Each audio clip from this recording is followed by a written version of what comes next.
You've got to be kidding. Most of the important things in the world have been accomplished by people who have kept on trying when there seemed to be no hope at all. Two surgeons entered the room. Vieira knew from the dour look on their faces that the report was grim. But she was not prepared to receive anything other than a message of hope. This Ukrainian lady, whose family had fled her country and settled in Argentina during World War II, had come too far to give up in the face of this calamity. After a brief introduction, they said, "Mrs. Young, we're sorry to give you bad news, but your husband's condition is critical. He's experienced a severe aortic dissection. We're sorry, but there's nothing we can do. Our guess is that he has about 3 hours to live."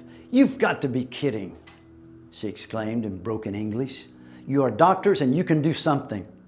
"Mrs. Young, you don't understand the severity or the enormity of what has happened."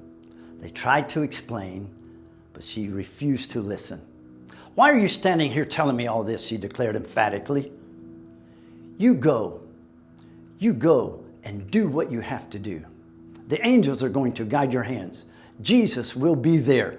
God will be there, and I'll be praying for you.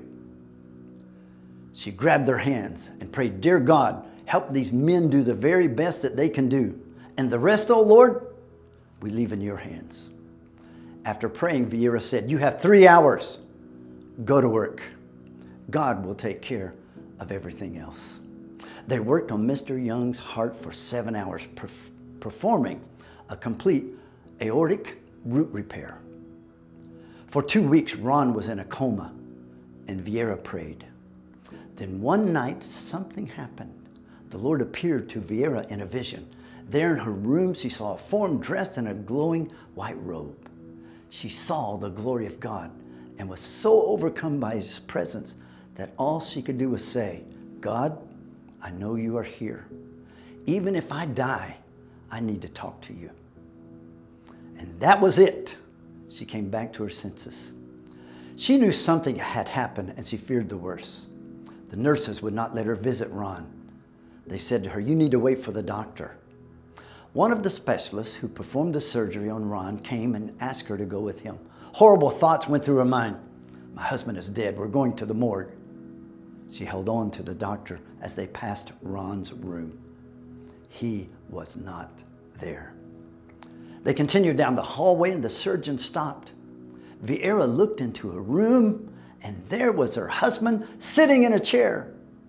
He woke up from the coma early that morning and began unhooking himself from the life support machines.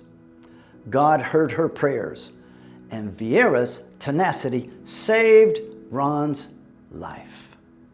Most of the important things in the world have been accomplished by people who have kept on trying when there seemed to be no hope at all. I want to say to you today, keep on trying. Even when there seems no hope, there is always something you could do. And there's always something that God will do for you. Thank you for joining me today for another Just a Thought.